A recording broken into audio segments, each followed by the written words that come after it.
All right. Okay. All right, guys. Welcome to another episode of the Is It Legit podcast. Peter, how are you? Good. There's a lot going on in the world right now. It seems crazy. So much to talk about. There is. Just kind of on the just continuing from last time. Let's talk about tariffs Yeah, because that's a big thing. that's on the headlines right now. I think you saw something on TikTok and it kind of made an impression. You want to chat about that real quick? Yeah, I think I think one of the things that made this video interesting is, first of all, his account is called the TikToker's name is called Both Side News. And I think that's really important. I think one of the things that we want to do is our podcast is called Is It Legit? And one of the things that I am not willing to do is just take a side and stay very biased towards that side. Only see things from a tunnel vision and not take the perspective of the other person's, of the other person's thoughts and their paradigm, right? And so what I really appreciated about this TikToker is that he does take both sides. He looks at the pros and the cons. I've been in a lot of, I've hung out with a lot of friends, different groups of friends recently. And it's so funny. I have friends that are very Republican, very Democrat. And it's so funny that some people create narratives based off snippets of information that they get on social media or something that they read, but they don't understand the full story. They just read what, obviously what feeds into your, For You page. It's what you're typically attracted to, right? So if you're about, right Republican media, you're probably going to get more of that, vice versa, right? And so anyway, yeah, I definitely wanted to talk about this TikToker because I like the way he laid things out. Yeah, so I just want to mention, I think it's interesting to look at how the algorithm works. Because if you look on YouTube, all the things that you have looked at, that's going to become your feed. And then as you go deeper into that rabbit hole, you keep getting validated. And that's a problem. Yeah. Oh, I love cat videos. I'm going to watch more cat videos, and then maybe a dog pops up or something else. But I think even myself, I've been biased until I looked at the research. But what do you do? So if you're listening to somebody talk at a party, you're watching somebody on YouTube, they're saying things, and you feel that maybe they're good speakers or they have some gravity to what they're saying, and you feel that you feel yourself getting kind of pulled to their conversation or their point. What do you do to keep yourself level? I ask a lot of questions is what I do. I think there's so many people who love to, they basically reiterate, making them feel validated and let's just be honest, a little bit more important and smart by just, regurgitating, right? Some things that they heard. And what I like to do is, rather than coming from that point of speaking, I become a listener in most of the situations I'm at. I don't really talk as much about my points. I just want to hear, what are your points? Why do you think this way? It's so interesting that I hear the left and the right. I hear their points, and it's so interesting how their narratives go. And I just want to learn, because my point of view is that I want to have all of the points of view, even if they're crazy. I want to have all of the points of view in order for me to have some kind of stance on it. I think you should have a stance, but I want to listen first. So that's what I do. Most conversations, I'm not usually arguing with people. I'm just, oh, so why do you think that? Why do you think that? I actually learned a few things. It was day before yesterday from my doctor friend about the medical system. And so anyway, that's kind of what I do. Yeah, I'm sure that could be a whole nother segue. So you basically listen to the argument and then try to produce counter arguments to ask and understand more of the other side. In some ways, yeah, I ask counter arguments, or I ask people to elaborate on some of their points. Because even if they're regurgitating, I want to hear those regurgitations. I want to hear them so I can create a more well-balanced narrative rather than my own, tunnel vision narrative. Yeah, just one more thing before we move on. Because we negotiate all the time, for our jobs, And negotiation is everywhere, right? Whether it's your parents, your kids, your dog, whatever it is. I think Your dog. I think the best goal that I've learned to try and have is to really listen and understand what they're saying. Mm-hmm. And winning a negotiation, I don't think means that you've won all the time, because that's just impossible. But you've at least made the agent that you're speaking to, or your wife, at least make them feel understood. And from that opens a possibility of getting to a solution. But before that happens, if you just start talking, we talk about diagnosing and prescribing, diagnosing then prescribing. I think it could spell trouble. Just because people love to talk, and if you keep talking about your own point, the other side shuts down. That's the biggest issue. Stephen Covey says, this is a Stephen Covey quote, one of my favorite quotes: seek first to understand before you are understood. And a lot of people don't do that.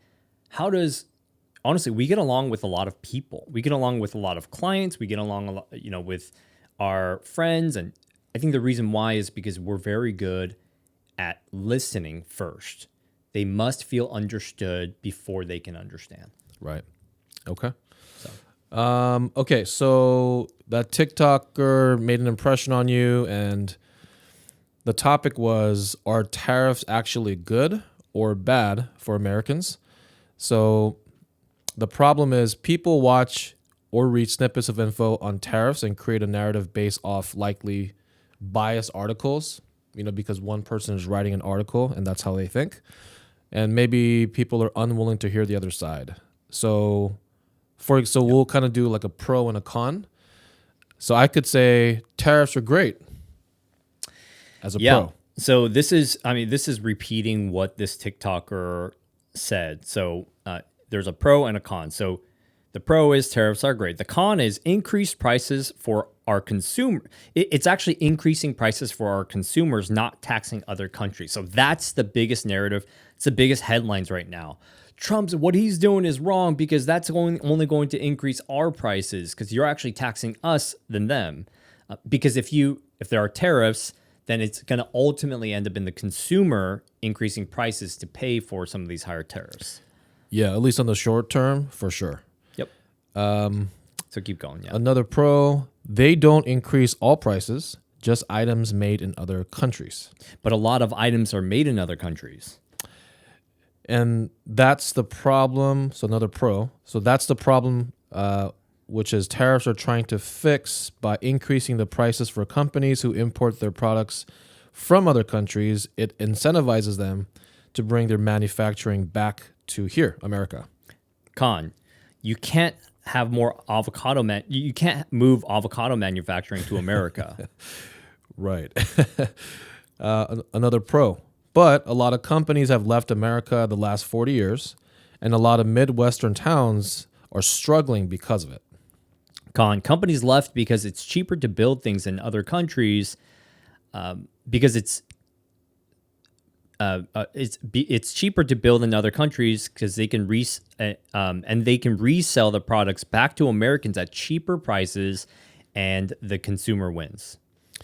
Okay, another pro for tariffs: consumer doesn't win if they don't even have a job. But unemployment rates are at near record lows in America. Another pro: employed doesn't mean well employed. That's a good point. And these manufacturing jobs that are coming back are high paying jobs. Con, making it more expensive to make products and driving up prices. So, well, do you want low prices or a well paying job? Right. So that's interesting. Again, these are points that I never really understood. I think he kind of shows both sides of this argument, because I never thought about jobs ultimately coming. So what they're saying is they're actually trying to get companies to come back to America to do manufacturing here, thus bringing in more income to the country. In the last 40 years, a lot of companies actually left America because they can do things much cheaper in Mexico, right? Labor costs are a lot cheaper. And so apparently that's one of the reasons why we're increasing these tariffs so we can get more manufacturing. We're trying to get these companies back Right. to America because manufacturing is a huge income producer for America, which we need. We're in a deficit. Yeah, I mean, it's like going to the grocery store to buy lettuce or cabbage versus growing your own. I mean, it gives you independence, but there's also costs for dirt, the water, the sun, rotating crops. And I'm not a farmer, but I think there's a lot of I always think about first order, second and third order consequences. If you make a move on something, well, then there's another move. It's kind of like a chess game. So I think it's interesting. I think that's where if you can open the door for somebody to kind of think, well, there's these two arguments. I talk to my kids about this all the time. It's like holding two different emotions or feelings or thoughts. And that's what life is, right? You're always weighing two different sides of the equation or the argument. And after listening to this, even me, I have to think really deeply about what do I really think after having heard this. So I can see both sides, and that's why it's hard for me to just create a narrative and then just reiterate some of these narratives. I'd rather hear all different sides. I even heard another thing that's going out right now that people don't really talk about as much is that Trump is actually using some of these tariffs to like as kind of a negotiation leverage to get places like Mexico to stop bringing all of this drugs and fentanyl and some of these border control problems. That's the big thing. I actually read that Trump said he would pause the tariffs in exchange for Mexico sending 10,000 soldiers to the border, specifically designated to stop the flow of fentanyl and illegal migrants into our country. Scheinbaum, I think that's how you say it, said in the U.S. So it's not the simple narrative that people are just spitting out because it's fun to spit out simple narratives. There's a bigger picture, in my opinion. yeah.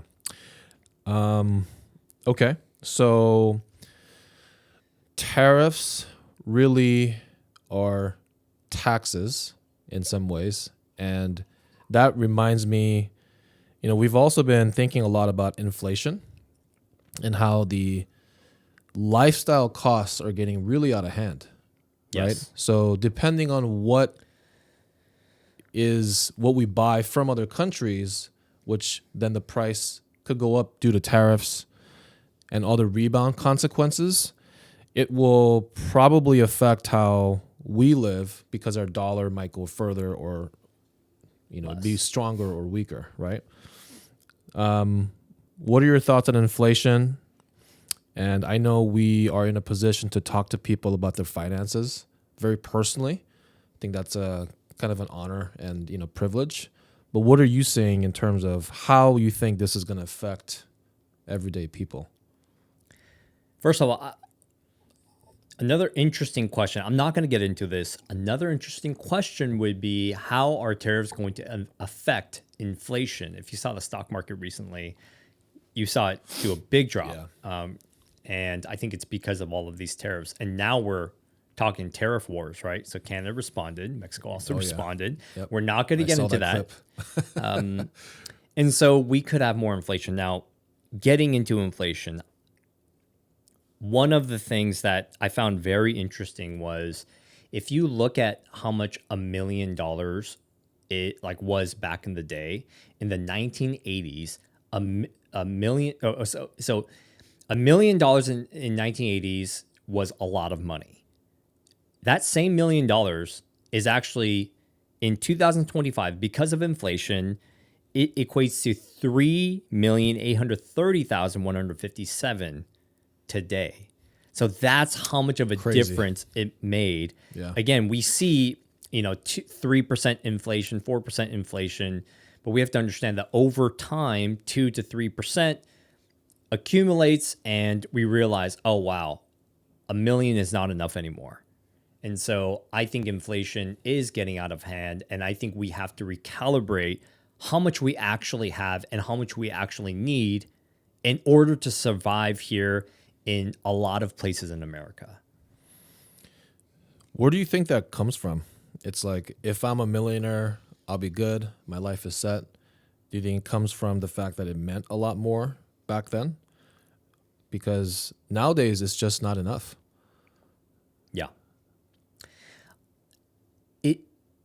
It's this idea that when you think about, it seems like it honestly is a far-fetched idea for a lot of Americans. Most Americans, look at the data, right? It's like 70-80% of Americans don't even have $1,000 in their bank account. That's the reality. Which is crazy. So we're talking, is $1 million enough? The answer is no, but a lot of people don't even have $1,000 in their bank account. So that means if you have $1,000, you're already ahead of most Americans. If you look at the statistics around how much people have debt, it's incredible. Like, people have student loan debt. They're maxing out credit cards. I mean, just look at the consumer reports. It's very clear that Americans are struggling. But I think when we watch movies and all these things, we're like, oh, wow, millionaire. If I just had $1 million, then that would change all things. But if you actually break down the numbers, which I have done many times because I'm a financial coach. Being in the position that I am in real estate, I've actually talked to a lot of people about their finances and how to move things around to allow them to have a decent lifestyle. A lot of the times the conclusion is that you have to reduce the size and the type of home that you're living in. You have to downsize.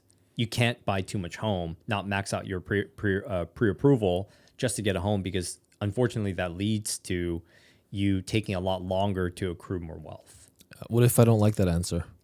I want to live in a mansion. You want to live in a mansion? Mm-hmm. Well, have you ever heard the term cash poor? Or house poor? Sorry, not cash poor, house poor. I mean, so when you talk to friends, family, clients about personal finances in general, what are the 2 or 3 things that you tend to cover the most or are asked the most often? Well, because I'm in real estate, a lot of people ask me about real estate and how much home I should actually buy. A lot of people ask us, where do I put my money as well? Yeah. And so, and it's because I think people know me because I've been studying this game for quite some time. I've worked my own portfolio where it's comfortable, to be honest, in American standards. And so I can only give so much information. I think I always tell people the same thing. Everybody should be budgeting. Every human being should be budgeting, unless you're obviously just like Graham Stephan doesn't budget, I hear, right? Graham Stephan is, I don't even know. He's probably 20 plus million, 30 plus million in net worth, right? I think he's okay, but he's just naturally very, very frugal. Mm-hmm. But if you just audit yourself right now, if you hear this, if you're not frugal with your money, if you can clearly see that you're overspending above your lifestyle, where you should be in your lifestyle means, then you're clearly not handling this very well. So I believe you should be budgeting, and that's number one. And then we got to talk about real estate, and then we got to talk about, okay, where do we actually invest in? Are you willing to share a little bit? Because I think this is really important for most people, and I think the thing that I think about a lot is that you can have a very, very high income and you can be living paycheck to paycheck. We're Dave Ramsey, licensed providers or coaches, and he talks a lot about, I think there's a significant amount of people who make over $250,000 a year. Do you remember this statistic? Where they're literally, living paycheck to paycheck. That's crazy, right? But then, okay, so then there's taxes. So maybe a third of that goes away, and then you have rent. So are you willing to kind of break the numbers down a little bit on your personal side? Yeah. So I break these numbers down with a lot of people. And again, when someone comes to me and says, hey, I have $1 million net worth, and there's a little bit of like comfort in that. And yet anybody who actually is in that place and actually looks at their numbers, they'll realize very quickly that it is not enough. So for you people who have over $1 million in net worth, I would put your head down a little bit. There's a false sense of security, honestly, with $1 million. And I don't want to be insensitive to people who are obviously not even close to that. But I'm just saying, obviously this kind of ties into what you should do right now to be able to offset this. And that could be a part 2 in our series. But I think today, let's just audit what is $1 million and if it is actually enough. So here is what I discovered as I was kind of going through this. I've actually been pretty obsessed with retirement for a long time, ever since I was in my mid-20s. And so I've been auditing this number, and this number has unfortunately been increasing because of the cost of everything. So let's break this down. Assume that you paid off your home, right? So how many people have paid off their home? Actually, quite a lot of people have paid off their home. And assuming that you paid off your home, and I'm talking specifically for people here in Washington. Now, if you lived in like Georgia, right, it's a different story. Things are a lot cheaper in Georgia. But if you're talking like places like Washington, New York, California, I mean, there's a lot of more expensive areas. The game is changing. $1 million is definitely not enough for you to retire. So let's take a look at this. Assume that you own your home. What's like an average home? I mean, I don't even know if you can find a home this cheap, but assume that your home is worth $700,000, right? Okay. Right? So not bad. Yeah. Not bad. I mean, I don't know if you can have a home cheaper based off what we're seeing. Yeah. I mean, at least here in Snohomish and King County. I think you can get an older home, maybe, 3 to maybe 4 bedrooms, smaller home, yeah, it's possible. Single family, sure.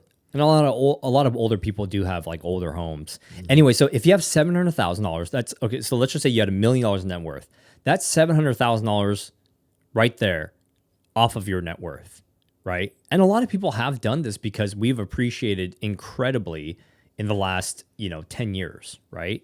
So that only gives you $300,000 to live. And if you put your money into an annuity, something very safe at 6%, right? So, I mean, you obviously have to go safe, especially if you're older. You don't want to put into the S&P that could drop 50% all of a sudden and your net worth drops significantly. So assume it's a 6% safe, relatively safe investment. And you put $300,000, that would only give you $1,500 a month to live off. Your property taxes, assuming a 1%, right? Let's just say your assessed value is $600,000. It's typically not, what it's actually worth. It's typically less. That would be at 1%, it'll be $6,000 a year, which is already $500 a month. And so you're actually left with $1,000 to survive. There's no way that's happening, right? Yeah, it's like no way. There's zero way. There's no way. Yeah. My grocery bills, my just food bills, this is not including my eating out, is $1,000 a month with a small family of 3. And so it's just not realistic. So let's break this down a little bit more. So assume that then you have a $1.5 million net worth and you have same thing, $700,000 home that's paid off. Then that gives you $800,000 to live off. And that's $48,000 a year, which is $4,000 a month. And so the question is, if you had $800,000 that was in a 6% annuity, is $4,000 enough?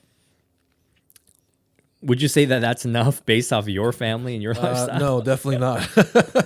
I mean, my childcare is a huge thing for parents too, because I pay about, and I'm not complaining because, you need excellent childcare. Yeah. But that alone is a mortgage for me. And it's been that way for, 3 years, 4 years. Yeah. And it's so tough, especially for dual income families, where the mom works, the dad works. And some people don't even have extended family, and you're just paying these bills for your kid because obviously, that's what you do for your children. Yeah. But no, I mean, even if you were to add to that, $4,000 a month, if you're lucky to even have that, maybe you have a bit more because you have, Social Security. And then the question for us at our age bracket is Social Security even going to be available when we get to retirement age? Yeah. Anyway, so it's pretty shocking because I only started doing my budget 2 years ago and I've never been that organized, but doing the budget is so revealing and so shocking to me. Like sometimes I have to stop and kind of look off into the distance and wonder, did I really need all this stuff from Amazon? No, You know, it's is the answer. how many zeros is there? So do you ever look at your credit card bill and you're like, I feel like every single month I'm like, what? What? And I start blaming my wife, and then I start looking at my own expenses like, oh, Yeah. you know? Yeah, I think I'm gonna get chased every month. I'm like, oh, these guys, and then I add it up. All right, pay now. It's always the bank's problem, right? It's like, oh, Chase totally calculated Yeah, this wrong. the math, it doesn't look. You add 100 here, 300 here, and then it's 8,000. Yeah. That's just the way it is. Yeah. So I think numbers are very revealing. What other kind of so people start with a budget, kind of sobers you up, gets you to actually do something to move forward. Then what's next after that? Well, so let me just talk about the numbers just a little bit more, because I want to come up with a sobering number of what it actually takes to retire or be comfortable right now. And so, even me, I do my budgets. I've been doing my budgets for a very long time now. Fortunately, I've done this from a young age, and that has thankfully allowed me to have a lifestyle that I do today that is a lot more comfortable. And I'll tell you, even with my budgeting, and listen, we aren't living lavishly. Besides my mortgage, I'm at $6,200 a month, and I know it's like oh, that's a lot of money. We're in Washington State. We are not living lavishly. Me and Rebecca, we go to Value Village to shop a lot of the time. Goodwill, a lot of the time. A lot of the clothes that you see, honestly, I can tell. Yeah. This is H&M. I mean, it looks fancy, but we actually don't spend that much. So it's 6,000 before your mortgage. This is before my mortgage. Wow. Yeah, I mean that's sounds about right. Yeah. And we don't travel much. That's the thing. It's like we did go to Korea last year, but to be honest, most of the time we actually don't travel anywhere near as much as other people.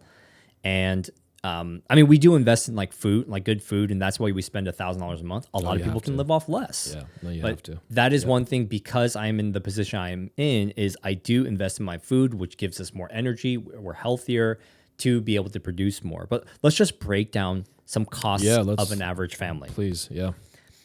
Car payments. Typically, it's what? $1,000, right? For 2 cars? If you can even stick to that number. Yeah, cars are so expensive. Right. Okay, sure. Yeah, let's do 1,000. Yep. Okay. $1,000. Auto insurance can be $250 a month. Car tabs, and honestly, these are on the low end, just FYI.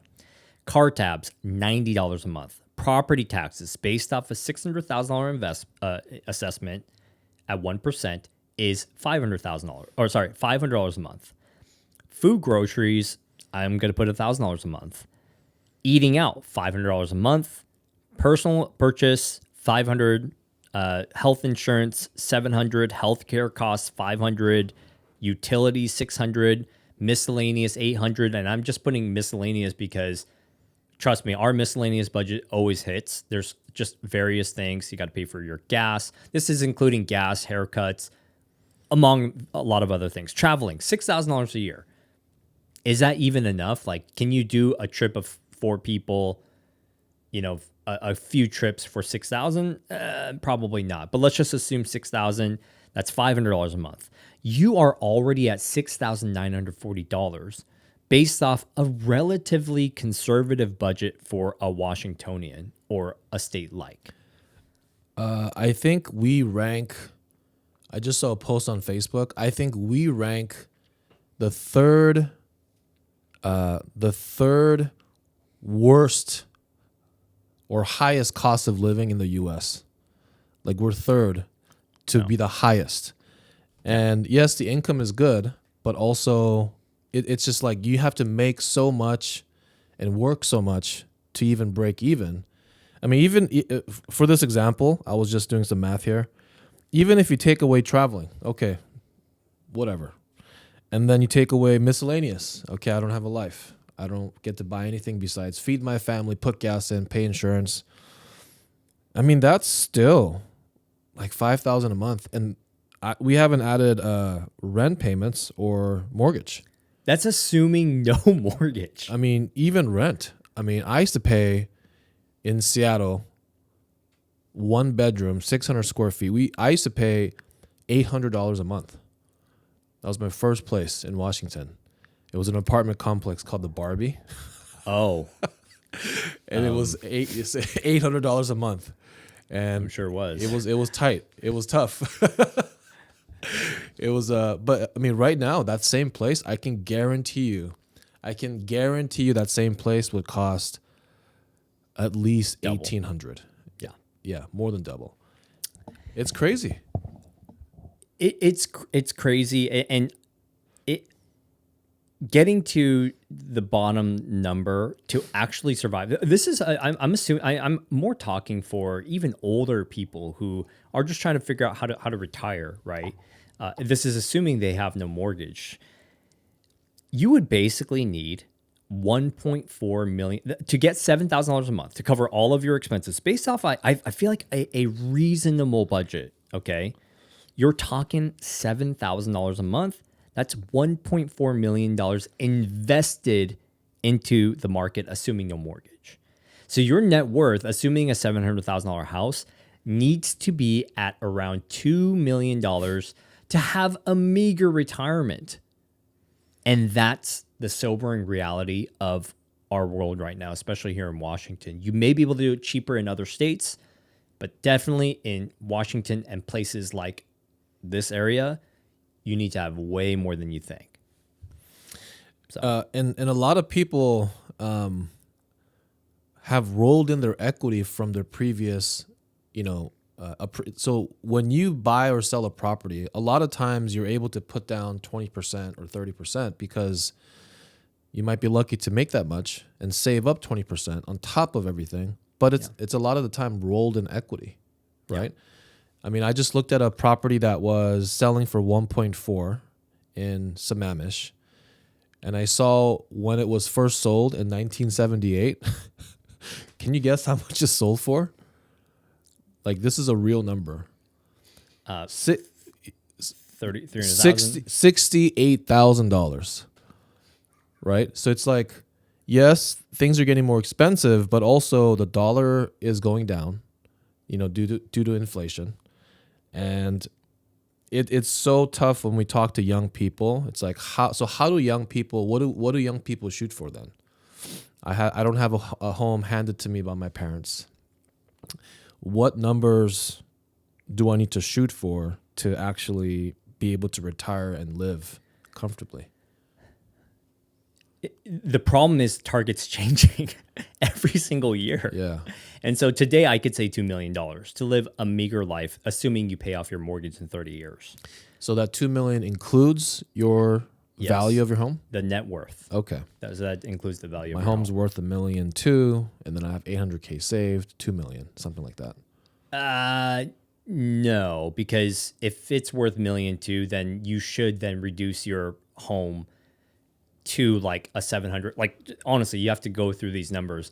It has to be like more like 700 to have like 1.4, 1.3 into the market and invested in a safe annuity or something like thereof, in order to have enough cash flow to be able to, quote unquote, retire. So is that you skimming off the top of that portfolio, like let's say 3 to 4%? This is assuming 6%. You can't be 3 to 4. You won't make it with 3 to 4. This is assuming that you take off the top every single year. So you're not actually growing your portfolio. This is now you're just taking every bit of interest that you get from these investments. And it counts on the fact that the market isn't tanking that year or consecutively. And that's why it has to be and that's the other problem. So if you're investing in the S&P, your Roth IRA or whatnot, the unfortunate part is that one day the market can 50%. Yeah. And now I know a lot of people, when the market crashed, had to go back to work after retirement. And so again, now we do have a solution here, a proposed solution based off all the wealthy people that I've talked to and based off all the things I've read. But right now it's really just to understand the sobering reality of where we are, right? Okay. Can I even, because you mentioned mortgages and whatnot, can I just talk about mortgages real briefly? Just what's interesting about mortgages is that prices of homes should never have been what it is today. It should never have been. It's one of the largest contributors to our quote unquote inflation. But then why are prices of homes so bad? And it's the same problem, the reason why student loans, school has gotten so expensive. It's because, first of all, Sallie Mae became a privatized loan company, right? Which it shouldn't have. We, in the real estate market, have gotten this stupid product called 30-year fixed mortgage. Back in the day, a lot of people just bought their homes cash, and that should be normal. But now they're like, oh, we will borrow you money. And so they, I don't know what they started with, maybe a 5-year mortgage, right? Balloon payment, whatever. Now we went all the way to 30 years. That means we're going to keep you in debt for 30 years. But the problem with having a loan like that available, having that kind of credit available, is that now the value of homes go up, because you could borrow more money, keeping you enslaved for a longer period of time. Same thing with colleges. The problem is that because now student loans can give you these 5 to 6% loans that you can't get rid of unless you die. That's the only way to get rid of loans. I know homeless people. I used to work with homeless people. Oh, yeah. They were talking about how they still were paying student loans when they didn't even have a regular job Or a home. Yeah. or a home. It's crazy. So that's why the value of homes have gone so high, because not only do we get these 30-year fixed mortgages, they brought the interest rates down from 18% or 20% or whatever it was, because that's really how much it should be. You shouldn't be able to borrow at the low cost we do today. At the lowest amount, we were at under 3%. So we can get into, you're still buying the $1.5 million home, which was honestly normal for us for a while, right? You can borrow this much money, but because the rates are this low, you could spend this much money. And this is the trap of America, is that the prices have gone up so much. The other issue, and it's like, which poison do you want to drink? The other issue is that if you don't buy a home, you don't own an asset that is keeping in lockstep with inflation that is not going to stop, right? Inflation is just slowed down, but it's not going to stop. It's going to continue at best case 2% target rate. This is something we cover a lot in our homebuyer class, because as you know, we teach homebuyer classes. And I think we'll definitely cover more, I think, on part 2, kind of the mechanics of how the numbers break down and different strategies. Yeah. But this is so valuable because people just don't understand how mortgages work, how securities work, how annuities work. Some people have probably heard you talk about annuities and they're like, what is that? I can promise you somebody, maybe they go on a Google search and say, oh, this is a thing and this does this. But I think what's interesting and what we could touch on next time is how does all that come together? Because there is analysis paralysis, because I've suffered from that as well. And until you have a direction and some momentum, you're like, I don't know where to start. But different things, simple things like make an extra payment on your principal balance for your mortgage every year, right? Like if I have how much time does that take off? It's like, so if I have a 30-year mortgage and I have a $300,000 loan, maybe it's a $400K house, but a $300K loan, over 30 years, because of the amortization, the split between principal and interest goes like this and goes like that. You pay double that in 30 years. So you're not paying a $300K loan. You're actually paying $600K in interest. However, if you make one extra principal payment, instead of making 12, make 13, you wipe, I think the number's anywhere from like 5 to 7 years off of your mortgage. Yeah. Depending on, I guess, your interest rate, right? This is paying one extra payment every single year. Yes. So my mortgage is $4,000 a month. Last year I made one extra payment of $2,000 and another for $2,000.